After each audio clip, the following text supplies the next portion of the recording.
Ну что же, 11 часов и 2 минуты в Петербурге. Меня зовут Валерий Нечай. Это 24 февраля 2025 года. 3 года, как идет война в Украине. Хотя на самом деле это мы, наверное, так называем войной. Война гораздо раньше началась. И то, что принято называть широкомасштабным вторжением, так или иначе, война есть война. Я представляю нашу гостью программы «Особое мнение», журналиста и поэта Татьяну Вольскую. Татьяна, здравствуйте. Здравствуйте.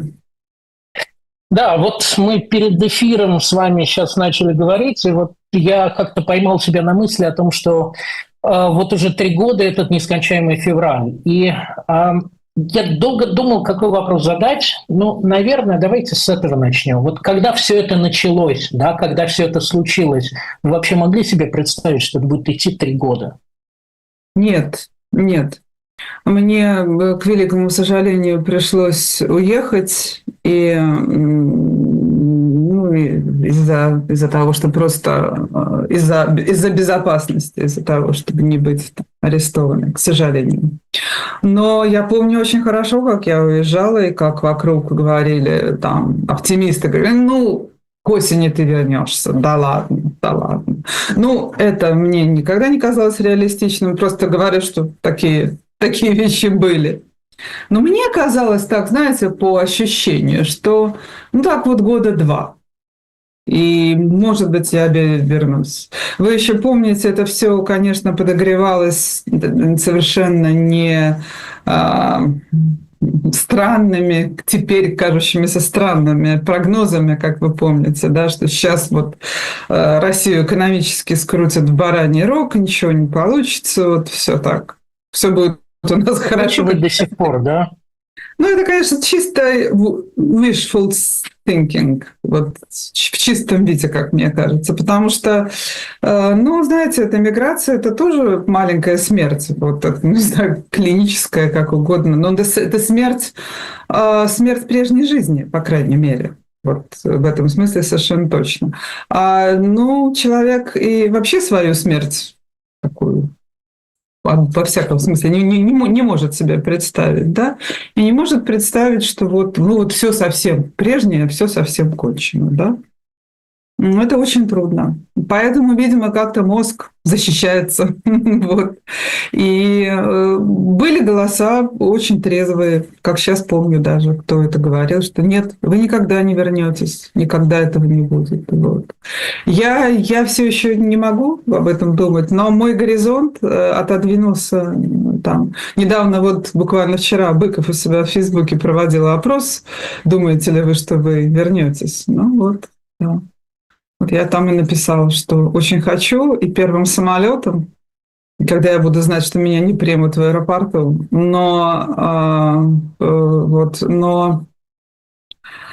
эти мысли как-то, знаете, все становится более туманными. Поэтому, конечно, я очень хорошо помню, как стояли эти войска несколько месяцев. Помните, когда были стянуты войска к границам Украины? Да, и Да, Владимир Путин долго всем говорил, и Песков, что никакой войны не будет. Да, да кто это говорит, да что, и Зеленский, помню, одергивал даже там разведку и всех, да вот не надо нам это говорить, не может быть, хотя тоже непонятно почему, уж им-то, да. Вот. Но все равно, вы знаете, было все равно, не знаю, с одной стороны не верилось, с другой все-таки было ощущение, что ну не может такая махина быть стянута вот просто так ради какого-то блефа, да. И ощущение было очень угнетающим, да. И, ну, в общем, конечно, это и я даже не знаю, чего, конечно, всего сразу было. Ну, пожалуй, первое чувство – это все-таки ужас по отношению к Украине, к украинцам, которых убивают. Вот. Помните этот остров Змеиный, эти первые, вот прямо вот этот Гостомель, эти первые убитые, этот Киев, это, ну, в общем, это был какой-то, конечно, полный кошмар. И вот мои первые стихи написаны, я помню, что вот 26-го меня как-то прорвало, и тогда первые 3 стихотворения в один день были написаны. И Вот первое стихотворение, оно начинается со слов «мама, мама», потому что это такой, вы знаете, вот внутренной, самый крик ужаса, который у человека вырывается, да, вы «мама, что такое?» Вот, я не знаю, это стихотворение, наверное, на самое большее количество языков было переведено, включая японский даже. Вот, и я не могу сказать, что, может быть, оно самое хорошее, но оно, вот это то, что вырвалось в первый миг, поэтому я, наверное, его сейчас прочту. «Мама, мама, война, война, эхо в сердце, вина, вина. Загорелся Херсон к рассвету, мне за это прощения нету. Подожгла-то моя страна. Это с нашего большака серых танков течет река. Это я их не остановила. И поднимут теперь на вилы с нашей улицы паренька. Мама, мама, из-за меня нашим хлопцам кричат русня. Убирайтесь, мы вас не звали. И друзья ночуют в подвале в милом Харькове из-за меня. И в Жулянах горят дома. Я, наверное, схожу с ума. С каждым выстрелом по Украине Петербург и Саратов ранен. И мой дом накрывает мгла. Это я виновата, я, что с убийцей страх тая проживала в одной квартире. Вот стоит он в мире, как в тире, карту комкая и края.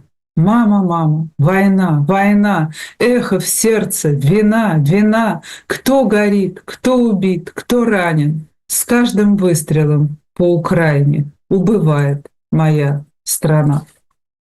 Вот это ощущение, я бы сказала, сейчас только усугубилось, вот особенно в последние дни, потому что вот такие черные дни, как тогда, мне кажется, они, может быть, не с той силой, но в каком-то смысле вот повторяются сейчас, когда, как мне кажется, идет такое глобальное предательство Украины. Да, напоминаю, Татьяна Вольская у нас сейчас в эфире. Я извиняюсь, сразу прошу прощения у наших зрителей, потому что я забыл сказать, мы сегодня выходим в черно-белом формате, понятно почему. Да? Здесь просто зрители нам задают эти вопросы, потому что день такой. Здесь хотелось бы мне просто отреагировать еще на высказывание одного нашего зрителя, Виктора Павелко, который сказал: а вы хотели, чтобы Россию скрутили, уехали переждать этот процесс, наслаждаться со стороны хотелось? Виктор, не оценивайте других людей по себе, пожалуйста. Упаси Господь. Просто не оценивайте. Упаси Господь. Этих злобных комментариев я навидалась в своей ленте. Особенно, знаете, по поводу того, когда... они, комментарии злобные, бывают двух родов. Одни такие, другие, когда жалеешь своих убитых. Да? То есть жалко только одних, а других не жалко. Нет, естественно, своей страны никто, ни я, ни один человек из моего окружения не желал никогда и не желает сейчас быть скрученной в бараний рог. Упаси Бог.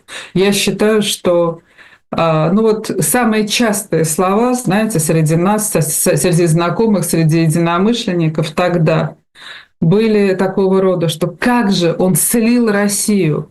Все было нормально, можно было развиваться, да, жить нормально, богатеть, развивать медицину, образование, промышленность, все что угодно. Если немножко поменьше красть, да. Вот. И вместо этого он сделал вот это. Потому что, война — это всегда убыток. Мы же прекрасно понимаем, что все его цифры сейчас, ВВП, вот это все, это очень одностороннее. Экономисты все это объяснили очень хорошо. По цифрам просто раздувается, как и в советское время, одна часть промышленности, и другая страдает от этого. И все это обязательно аукнется. Так же, как и дисбаланс в рабочей силе, да, не хватает людей, рабочих рук, и так далее. Я не экономист, что я тут буду здесь объяснять, но это мы уже все выучили, в общем, вот это вот. Да, потому что, конечно, экономисты, которые тогда рассуждали, они явно не приняли, даже удивительно, да, они не приняли во внимание существование всего остального мира, для которого вот эти ценности, о которых мы с вами говорим, совсем не так важны, важно было дружить с Россией, выгодно покупать нефть, все бросились со скидкой, да, вот то, что мы все это видели, это почему-то не было принято во внимание. Но весь мир существует, и существует так, как существует, ничего не поделаешь. Но в бараний рог, конечно, никто Россию не хотел скручивать. Более того, как мы видим, процветающие мирные страны, процветающие, они в первую очередь не хотят воевать. Потому что цены жизни поднимаются, и вообще зачем умирать за какие-то химеры, когда жизнь так прекрасна, и можно развивать ее, воспитывать детей, как-то, делать 1000 вещей, вместо того, чтобы делать вот этот кошмар, которым занялась Россия. Особенно если учесть, что просто на самом деле эту метафору можно по-другому воспринимать, что бараний рог сама себя свернула. Или ей помогла, или ей помогла нынешняя власть, вернее, режим это сделать. Хотя, кто знает. Мы тут зрители спрашиваем о том, как они относятся к людям, которые открыто поддерживают войну, и здесь 4 варианта ответа, наверняка не полные, конечно, но тем не менее. Стараюсь избегать общения, спорить с ними, принимать их мнение, но при этом не согласны, или кто-то считает, что сами поддерживают войну. Вот как вы отреагируете на это? То есть, грубо говоря, как вести себя? Вы знаете, с того первого дня, когда началась война, я стала, признаюсь, намного терпимее. Потому что мы, очень многие, я тоже прошли несколько стадий, от полного, конечно, неприятия, от криков, споров, как ты можешь вообще, от полного отталкивания, да. Но с тех пор пришло понимание, что люди руководствуются разными мотивами, что они могут быть просто слабы, что прежде всего у большинства людей очень слабая привычка думать, зато очень сильная привычка опираться на государство, без которого людям просто психологически страшно. И кто я такая, чтобы судить их за это, да? Потому что под их поддержкой так называемой СВО кроется вот именно это, просто инстинктивно дикий страх, даже неосознаваемый, я уверена, неосознаваемый часто, как же не быть вместе со своим государством. Понимаете, я у своих друзей, которые остались моими друзьями, я очень часто вижу вот эту удивительную для меня точку зрения, вы ее наверняка знаете тоже. Войну нельзя было начинать, я против того, чтобы она была, но если это моя страна, я не могу быть не с ней, и уже если начали, то надо победить. Вот мне всегда хочется спросить таких людей, а если бы вы родились в той стране и в то время, которое сжигало в печах евреев, вы тоже бы сказали, что это моя страна, что пусть их дожгут поскорее, в конце концов, пусть их победят, да, потому что когда я спрашиваю, а что такое победа, не могут люди мне ответить на этот вопрос, понимаете? То есть, я думаю, что это здесь идет какое-то раздвоение сознания, вот типичное именно для советского человека, потому что у человека в сердце, как правило, нормального человека, который не динозавр, да, у нормального человека все-таки встроено в его сознание некое нравственное чувство, такое самое первичное, что хорошо, что плохо. Убивать нельзя. Это мы знаем, да, но тут потом накручиваются какие-то дополнительные вещи. Да, нельзя, но эти все, да, эти не так однозначно, были предпосылки, а то сё. Конечно, были предпосылки. Конечно, никакая страна, никакой твой сосед никогда не ведет себя идеально и тоже совершает ошибки. Но что же, из-за каждой ошибки соседа надо огромную дубину заносить и, хрясь этому соседу, да, по башке, так, чтобы ее проломить. Не только по соседу, но и по его детям, которые совершенно не виноваты, даже Абсолютно. если он себя неправильно вел. Абсолютно. Ну и вообще мы же вообще так себя даже по-человечески не ведем. Если мы видим, что кто-то совершает ошибку, мы же со всей дури не бросаемся перегрызать ему горло, да?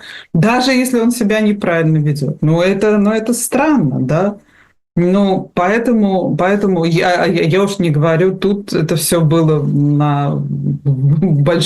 в огромной степени все это, то есть на 99% это все было придумано и сконструировано пропагандой, весь этот нацизм, все эти все вещи ужасные, которые я даже повторять не хочу, все это мы прекрасно знаем. Вот и все. Ну и потом, я же прекрасно осознаю, что человек, находящийся внутри, находящийся под действием этой пропаганды, не привыкший выключать телевизор, да, слушающий ее, но он не может ей не поддаваться.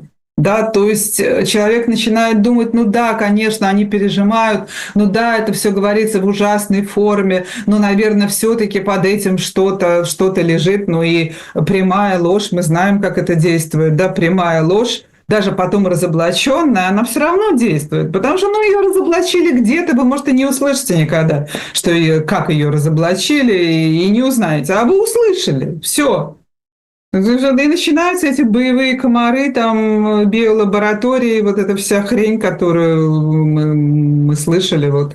Но, понимаете, вот для меня стало... То есть я кто я такая, чтобы судить людей? Я с печалью все это слушаю и все равно продолжаю общаться, если человек не проявляет, совсем каких-то кровожадных вещей. Вот всех их там, не знаю, всех их поубивать, всех их там, в какой-то форме вот это все, если не выражается. Но, понимаете, в то же время для меня осталась загадкой и остается загадкой. Самой большой, пожалуй. Почему одни люди, независимо от образования, от, не знаю, какого-то бэкграунда, семьи, там, чего угодно, одни люди подвержены пропаганде, а другие нет? Вот я знаю молодого мальчика, у которого какой-то совершенно патриотический папа, который запихнул его в какой-то кадетский корпус. И несмотря на это, мальчик мне рассказывал, что он просто с 2014 года он понимает, что происходит, и никогда не поверил этой телевизионной лжи, хотя телевизор у его папы был включен круглые сутки, да? А какой-нибудь человек умудренный, образованный, интеллигентный, всю жизнь слушавший «Эхо Москвы», всю жизнь, он как-то говорит, нет, не все так однозначно. Понимаете, вот эта загадка все равно осталась. Вот только что у нас вышел из тюрьмы, напомните мне, как же его, сейчас забыла, фамилию человека. Вы, наверное, имеете в виду как Владимир Румянцев, тот самый, да, который радио Вован запускал. Да, замечательный Владимир Румянцев, создавший радио Вован. То есть человек, всю жизнь проработавший на вологодских заводах. То есть это рабочий. Заводы навернулись, обанкротились. Он стал сначала кондуктором, потом кочегаром.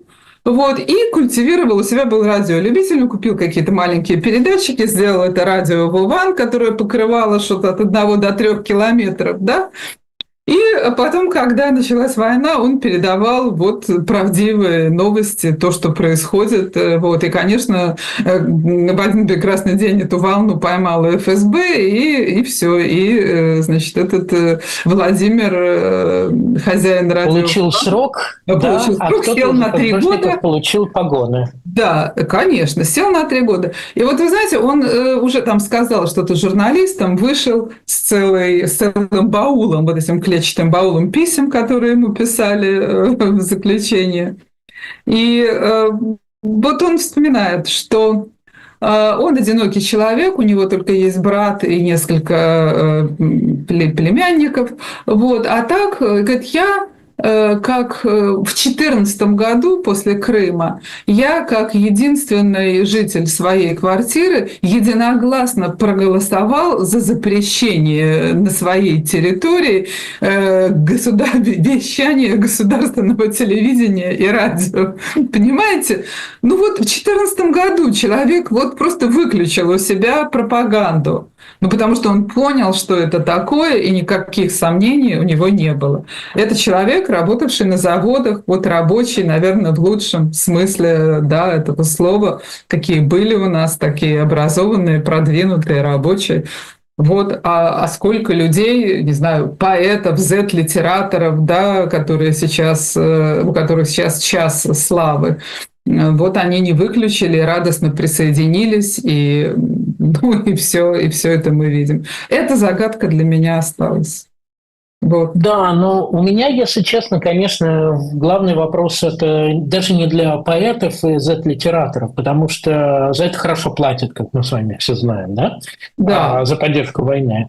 Меня-то интересуют как раз реально те люди, которые на самом деле поддерживают все происходящее. То даже ну, как бы даже видя то, что происходит, и то, как много людей погибло. И, кстати, я вот здесь хочу сказать нашим зрителям, только что «Медиазона» выпустила поименный список более чем 95 тысяч погибших российских военных на войне в Украине. Более 95 тысяч имен. И можно, кстати, там проверить.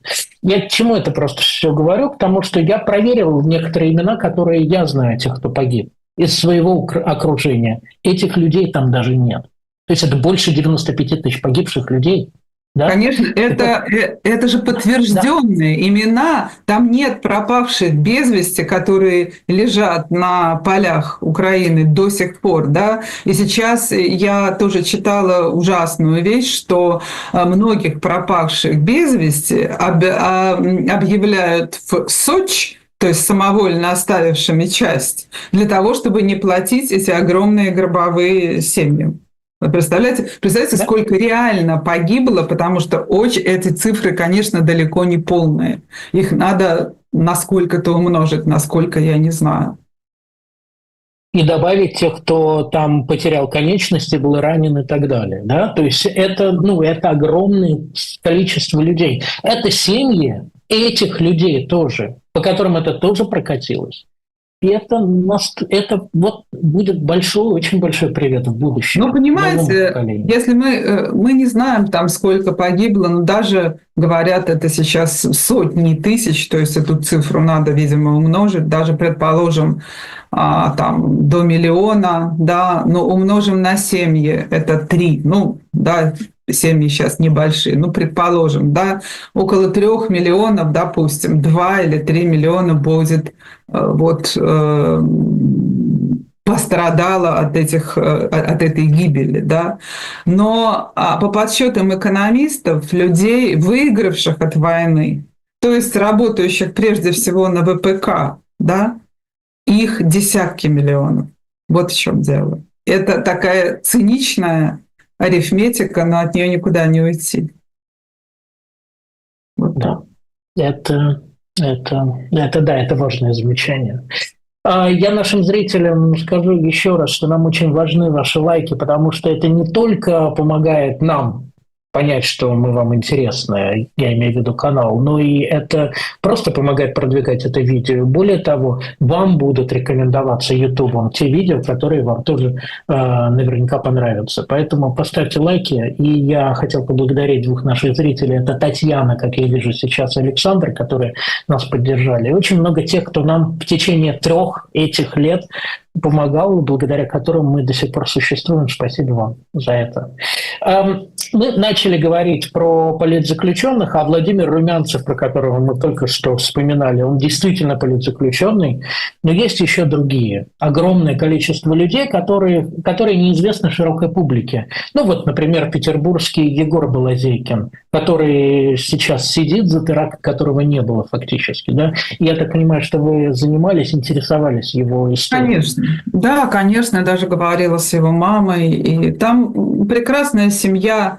Этот мальчик, причем семья сначала поддержала войну, Но перелом наступил тогда, когда погиб на войне дядя Егора. Егору было 16 лет. А дядя был любимый брат отца, военный. То есть, у него не было никакого выбора. Он просто его отправили на войну, он там погиб. Вот. И после этих похорон, которым занималась семья как раз, Егор как-то все понял, да, но ему было всего 16 лет, он учился в хорошей, замечательной петербургской гимназии, и он просто взял какие-то бутылки с зажигательной смесью и бросил в 2 военкомата. Ну и, конечно, его повязали. Экспертиза обнаружила, что эта жидкость не могла, в принципе, загореться. Она, в общем, не была горючей. Да? Она и не загорелась, и никакого ущерба не принесено было. Никто, не то, что не погиб, вообще даже царапины не было. Но все равно терроризм, конечно. Все, 6 лет. Но у него аутоиммунное заболевание печени, там еще дополнительные болезни. Даже ему он в тюрьме был, ему все-таки удалось там оформить инвалидность 3-й группы. И вообще с этой болезнью он, конечно, не должен был сидеть в заключении, это понятно, но понятно, опять же, что такое наша тюрьма. И вот ему надо каждые 3 месяца делать анализы, проводить определенные там действия, там. Но, конечно, вот и пока он сидел в детской колонии, это еще более или менее делалось. Но его сейчас перевели во взрослую. И вот тут уже и затор. А у него в СИЗО этого не делалось ничего, в СИЗО у него уже начался фиброз печени. Так что, в общем, его здоровье, дай бог ему досидеть, но точно совершенно его здоровье очень пострадает. Вот это очень тревожно. Но сам по себе перевод во взрослую колонию, ему, кстати, вот как ни странно, ему Егор радовался и просил не препятствовать. И я почитала, оказывается, он там сидел, вот эти мальчики, которые с ним были в детской колонии, в общем, большинство, абсолютное большинство из них – это убийство, тяжкое причинение вреда здоровью, это насилие многолетнее над своими младшими братьями и сестрами. Представляете, что это за контингент для интеллигентного мальчика, увлекавшегося историей, из хорошей гимназии и так далее. Так что, в общем, и он говорит, что сейчас уже написал об этом родителям, что сейчас к нему совершенно другое отношение. То есть не со стороны охранников, конечно, потому что он заболел, все равно его не оставили там в камере, не положили в больницу, но вот с ним поделились лекарствами там взрослые уже заключенные, да, которые с ним сидят. Это совершенно другое отношение, вот, потому что это тюрьма не строгого обычного, да, режима простого. В общем, дай бог ему как-то, дай бог. В общем, это все очень... Это да. Я зрителям хотел порекомендовать подписаться на телеграм-канал. Во-первых, ваш, конечно, Татьяны Вольской, а во-вторых, Егора Балазейкина, точнее его семья, он называется «Дело Балазейкина», если я правильно помню. Я в описании добавлю, потому что там очень важно. Я тоже читаю его письма. Семья очень часто публикует его письма, и ты начинаешь вдруг понимать, как быстро повзрослел этот подросток. Прям в тюрьме. Изумительные письма, да, никто не пожалеет, если да. И я, кстати, еще, вы знаете, вспомнила, что мы говорили о Румянцеве, он сказал удивительную фразу, что он себя не считает, но просто из 2 дорог, по которым идти дальше, между противно и страшно, я выбрал 2-ю. Понимаете? То есть многие заключенные, наши политзаключенные, между противно и страшно выбрали страшно, потому что страшно было, естественно, всем. Это удивительный выбор, который так здорово определил этот человек. Но вообще ведь не только этих 2 заключенных, их же очень много. Причем на слуху у нас, на слуху так, на относительном слуху, очень, очень немного. Говорят, что вообще их несколько тысяч, и мы о них совершенно не знаем. И знание это сейчас затруднено, потому что сейчас как-то сломалась эта система где судов, да, с сайта судов, где можно посмотреть. И журналисты жалуются, что она все время висит. Вот она висит, в нее не зайти, что-то там поломалось, в какие-то моменты это открывается, потом опять закрывается. То есть сейчас стало гораздо труднее просто даже узнавать о политзаключенных, потому что ведь далеко не все как-то знамениты, как-то известны. Вот зайдите просто в «Контакт», просто полистайте ленту. Там полно вот этих потенциальных самоубийц, которые кричат «нет войне», «Путин там». Вот там очень много антивоенных высказываний, хотя уже все предупреждали, ну не ходите с этим в контакт, да, нельзя этого делать, там топчутся менты, и вы просто погорите. Это такая русская рулетка, вот я считаю, писать ВКонтакте – это русская рулетка, когда выстрелят или не выстрелят, да. Вот, но... О, да, я от себя просто добавлю, извините, что прерываю, Да. что административное дело против меня возбудили по удаленному ВКонтакте, и после того, как эта ссылка на один из ресурсов была удалена. То есть, Представляете? кто-то сделал скриншот раньше, да, того? Кто-то, видимо, да, то есть, как объяснили, сейчас, слава богу, это дело и уже отложено и вообще уже обнулено. Это такое популярное у нас в последнее время слово. Вся эта информация, в том числе и ваша переписка ВКонтакте, записывается, сохраняется на серверах. Все. Вот так. Все, больше ничего. Поэтому как-то там нельзя. Вот это вот, мне кажется, что если хочешь как-то, очень многим людям действительно противно, поэтому они игнорируют, это страшно. Но лучше, может быть, писать письма политзаключенным, чтобы как-то со своей совестью, да, договориться, как-то выразить свою позицию. Мне кажется, помощь этим людям, может быть, это вот самое просто главное, что сейчас как-то... Это вот единственное, что могут люди сделать, я думаю, потому что протесты, мы понимаем, что они фактически больше невозможны. Вот. Но тем более, знаете, как-то мы знаем, как ужасно ведет себя РПЦ в целом, да. Когда видишь, что вот у нас арестован священник, например, да, пастор там, пятидесятник. Да, Пятидесятников, Николай Романюк, да. Это не РПЦ, но он христианин, он протестант. Священник здорового человека, как мы с вами теперь, наверное, можем сказать. Да, совершенно верно, священник здорового человека. И вот он говорит, что в нашем вероучении прописано, что мы пацифисты, мы не можем в этом участвовать. Это наше право исповедовать нашу веру именно так, да, и мы не благословляем тех, кого там никто сам идет добровольно, никого насильно, а кого насильно берут, мы им желаем скорейшим образом оттуда выбраться, и все. То есть они не благословляют войну. И вот этого достаточно было сказать в проповеди, чтобы сидеть ему в СИЗО. Я, конечно, ему очень сочувствую, но все равно не могу как-то побороть своей радости, что есть голос священников, голос христиан, которые все-таки войне противостоят, и для меня это просто драгоценно. Не говоря о том, что, конечно, есть и православные священники, в основном они сейчас или где-нибудь за штатом, или просто в изгнании, потому что мгновенно за любое антивоенное высказывание, как мы знаем, священников у нас лишают сана, и вообще делают их жизнь абсолютно невыносимой и даже опасной.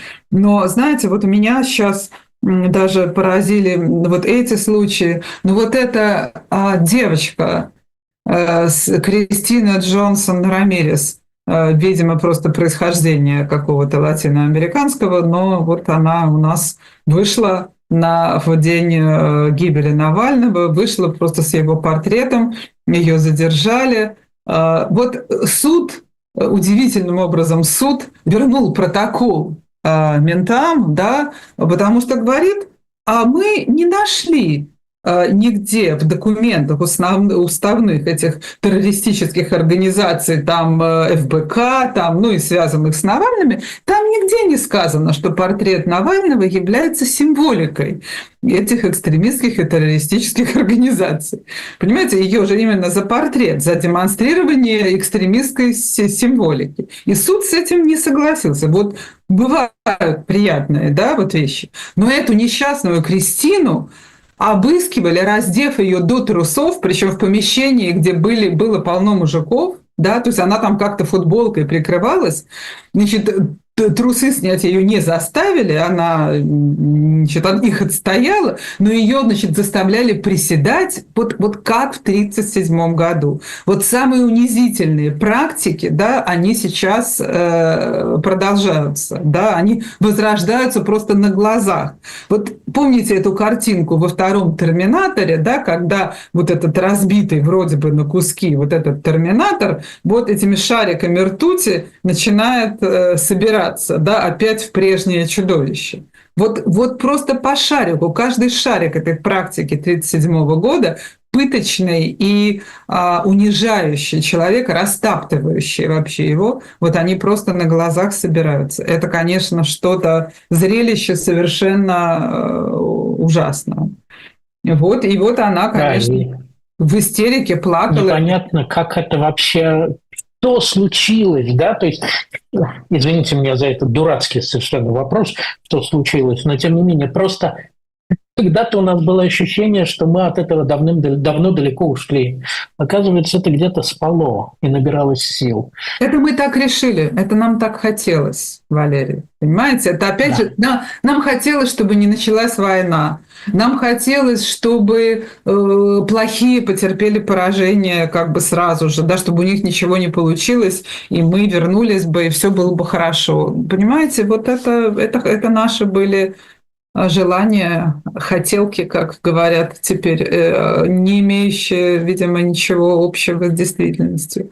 А вот эта история 14-летней Любы, Валерии, вот о ней тоже мне хочется, чтобы они тоже узнали. Это такие дела, спасибо им, написали. Да, кстати, вот и такие дела там, и вообще это, конечно, они объявлены иноагентами, все как полагается, да. Они написали о девочке Любе. 14 лет ребенку. Хорошая семья, отчим, прекрасные отношения, мама, интеллигентные родители, сестра старшая, все нормально. Вот. В школе к ней прекрасно относились, никаких не было. И вот она там в интернете наткнулась на Колумбайн. Ей стало интересно, почему решили вот дети пойти на такое преступление. Она, значит, стала рыться в сетях.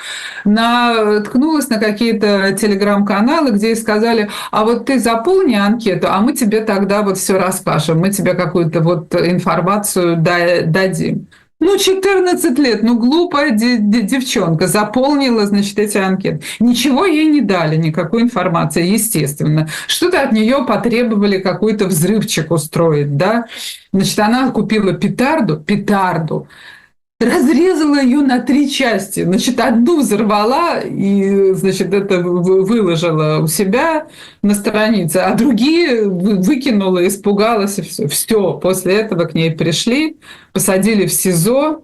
Причем она вообще понятно, что этот ребенок вот ничего такого не хотел. Она там плакала, вообще ни на один вопрос ответить не могла. Но самое ужасное, что ее посадили к действительно каким-то страшным девочкам, видимо, с криминальным настроем, которые стали над ней издеваться, ее раздевать, ее насиловать какими-то предметами, ее голой сажать на стол с какой-то унизительной табличкой. В общем, это просто ад. Она жаловалась, значит, мама жаловалась, все знали, следователи, эти вертухаи, сволочи, знали об этом. Вот пересадить девчонку хотя бы просто в другую камеру, избавить от этого кошмара невозможно было. Психолог к ней пришел, обнаружил жуткое состояние. Она только плачет, у нее тремор рук, жуткие реакции, когда к ней там мама на какое-то краткое свидание приходит, она потом прячется под стул. То есть человек реально просто сходит с ума от ужаса всего этого. Она и попала таки в психушку сейчас. И что с ней будет, непонятно. Вот почему надо было детскую душу и тело, в принципе, вот так растоптать, я не понимаю. Понимаете, это серьезные вещи. Если, конечно, человек вот связывается с Колумбайном, я считаю, что, конечно, следить за этим надо было и понять, что за этим стоит, обязательно надо было, потому что это действительно очень страшно, не дай бог. Вот не дай бог, что-то такое, какая-то стрельба в школе, и кто-то пострадает. И совсем я не говорю, что не надо было на это внимание обращать. То, что обратили, наверное, правильно. Но то, как с ней поступили, да, это же, ну, это просто за гранью добра и зла. Почему же надо было просто, ну, это же, у нее же там была попытка суицида, к которому, кстати, эти ее соседки по камере же ее и склоняли. Вот какими... Вот это государстве... Это вот как раз и разговор именно про то, что мерзавцы ходят по улицам, а девочку, которая списалась в интернете с кем-то там, непонятно с кем, сажают фактически к убийцам там, или к кому, и тем, кто над ней издевается, к насильникам. Ну, вот вообще отношение к детям, мне кажется, молодое поколение и дети, вот это просто главные враги. Я вот тут прочитала, значит, смотрите, в Краснодаре силовики ворвались в детскую академию единоборств, положили всех вниз лицом. Один мальчик как-то замешкался или не захотел, его этот силовик ударил ногой в живот и по лицу. Да, вот теперь родители, значит, готовят какую-то коллективную жалобу Бастрыкину, но мы понимаем, чем она кончится, эта жалоба. Понимаете, какие практики? Просто в детское спортивное учреждение вот эта орда этих горилл в балаклавах врывается и всех кладет вниз лицом. Это нормально, да? Мы уже привыкли, что во всякие клубы, ну это, по крайней мере, взрослые, да, заведения тоже врываются, кладут вниз лицом, а тут детей. И, естественно, дети напуганы, у них стресс там, вот и все.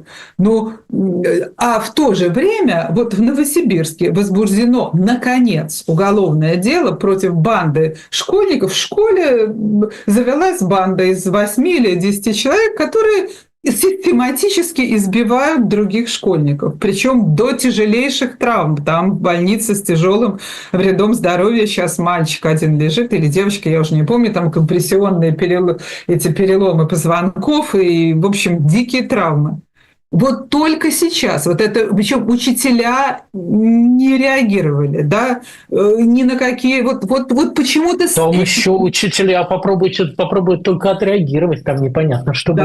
Да, попробуй вынести ссор из избы. То есть насилие, оказывается, просто, ну, как-то вот и с ним не борется государство совершенно. Какой-то СВОшник, пришедший с войны, человек избил там школьника, не понравившись. Это вообще этих историй, когда эти люди, вернувшиеся с войны, кого-то избивают, терроризируют свои поселки, да, этих историй полно. И менты просто откровенно говорят жителям, которые жалуются, что у них есть установка, им запрещено как-то притеснять вот этих вот ветеранов, пришедших, да, вот нашу новую белую кость.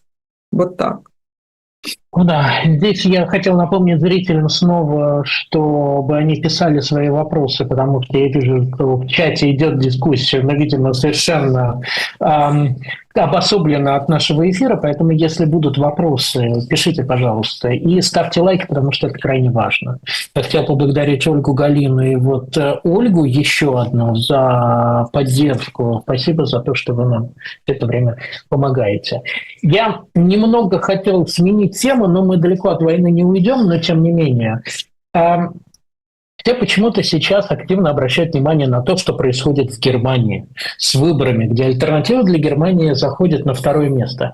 Мы с вами не эксперты в этом, но у меня вопрос только один. Как вы думаете, зачем вообще нам нужно за этим следить, если вообще надо за этим следить? Ну, вы знаете, честно говоря, я сейчас не могу ни о чем думать, кроме Украины. Вот честно скажу. И для меня сейчас страшно важно, я вот только вчера читала, вот, что от выборов в Германии, от их результатов, очень много зависит в том плане, как себя поведет Европа.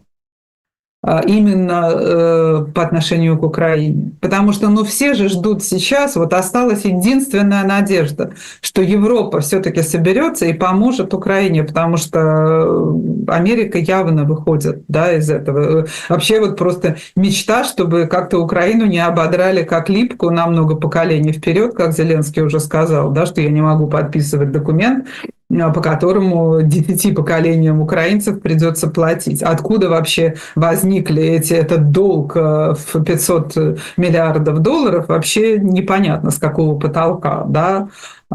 Все видели эти цифры, что Америка на самом деле потратила только 100 миллиардов потратила Украина, и, кажется, 120 Европа. Да? То есть там нет таких цифр даже близко, потому что большая часть так устроена, да, это помощь американская, что ее большая часть остается в Америке на восстановление тех заводов, которые дают это вооружение, ну, в общем, на восстановление много чего.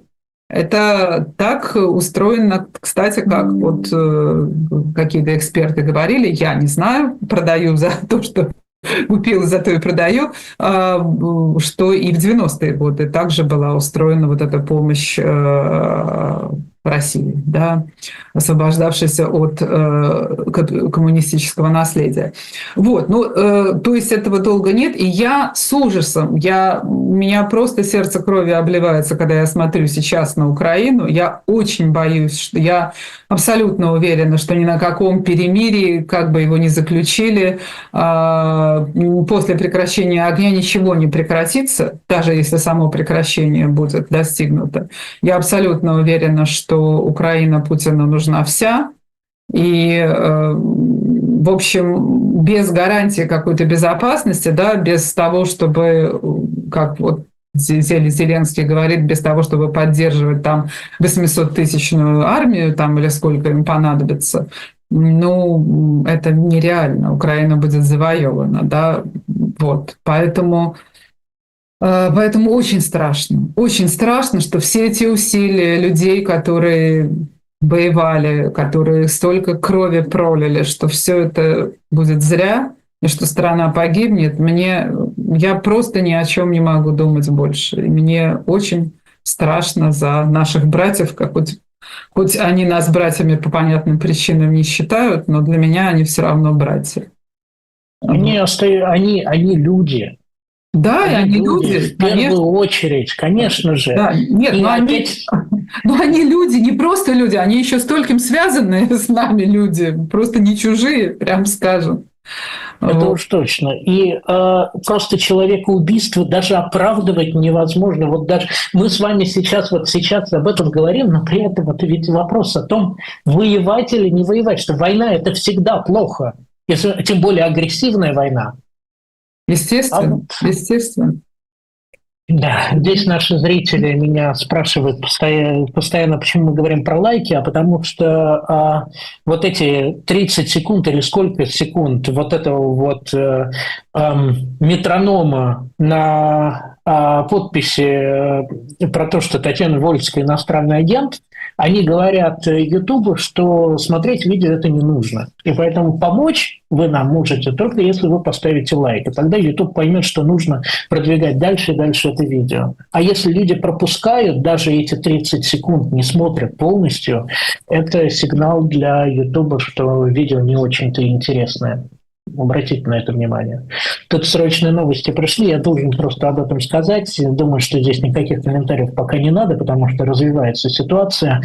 Французские медиа, вот только что ТАСС сообщила, что генконсул России в Марселе подтвердил взрыв внутри консульства, туда прибыли пожарные. Плюс уже появились даже видеокадры, это действительно российское консульство, во всяком случае об этом написано. А МИД, Мария Захарова тут выступила даже уже с заявлением, назвала все произошедшее терактом. В общем, нам, я думаю, сейчас пока никак. Примем это как факт. Просто, да. Да. Пока рано будем следить за развитием событий. Еще одна тема, которая была заявлена к этому видео, мне кажется, что вы тот человек, которому я все-таки правильно было бы, если бы этот вопрос адресовал, хотя он сложный. Как выжить, когда надежда на лучшее все больше и больше тает? Да, но я не думаю, что хоть кто-нибудь ответит на этот вопрос. Вот. Единственное, что могу поделиться как-то своим опытом, да, что, наверное, первые 2 года, да и почти все 3. Да, у меня было такое ощущение, что ну, конечно, я физически нахожусь в Грузии, но, знаете, вот как человек, который в квартире стоит у открытого окна, у него ноги, да, вот как-то стоят на полу, а весь он высунулся. Вот и ты там, куда ты высунулся, а высунулась я в Россию. Я оттуда, вот, можно сказать, не вылезала. Сейчас я не знаю, каким-то образом получился такой, то есть я не стала ни в коем мере меньше следить за происходящим, меньше общаться со своими друзьями. Ни в коем случае. Но все-таки получилось, у меня появилось сейчас ощущение, что я живу здесь, что я все равно проживаю свою жизнь, что моя жизнь не является только голым ожиданием того, когда я вернусь, и слезами по оставленному Петербургу, что я все-таки живу здесь. Это, я думаю, что у меня нет рецептов, как это такое чувство получить. Но я думаю, что это, ну, в общем, я думаю, что это должно произойти рано или поздно с каждым уехавшим. Вот именно осознание того, что ты живешь свою жизнь все равно, что она не перечеркнута тем, что с тобой произошло. Вот. Ну, я не знаю, может быть, для других вообще нет такой проблемы, потому что многие говорили, что ну, уехали и уехали. Да, Вот. одно дело уехавшие. Мы же с вами сейчас видим этот разлом между уехавшими и оставшимися, но есть те, кто остался там, в России. У меня никакого разрыва с ними нет, да, то есть я вот согласна с Глуховским, который однажды очень хорошо сказал, как мне кажется, что вообще никакого смысла нет делить, особенно сейчас в цифровую эпоху, да, когда вот мы из разных концов общаемся ежедневно, вот, никакого смысла нет делить на уехавших и оставшихся, есть вот просто огромное пространство вот наших людей. И я действительно его совершенно не делю, ну, потому что у меня просто такие обстоятельства, мне опасно находиться, я не готова, я не готова к тюрьме, да, это совершенно точно. И не думаю, что это кому-нибудь бы помогло, мое нахождение за решеткой. Вот. Но все равно я знаю, что если бы не эти обстоятельства, то есть я не уехала бы никогда, это совершенно точно, да. Ну и какая разница? Ну да, вот так случилось. Я все равно со своей страной, так, не так, как люди, которые говорят, что я со своей страной, значит, желаю ей победы. Нет, я желаю ей совершенно другой. Я считаю, что моя страна выиграет, если она не победит в этой войне. Я пользу своей страны просто понимаю иначе, да, как вот, не знаю, славянофилы и западники, они же все равно все были патриоты. Почему-то очень часто говорится, что западник — это не патриот. Нет, это патриот, но который, и в патриотизме ничего плохого не вижу. Просто люди по-разному понимают благо своей страны. Да? И я понимаю благо своей страны в том, чтобы ее руководство, ее средства массовой информации не врали, потому что ложь — это в любом случае вред и для человека, и для страны.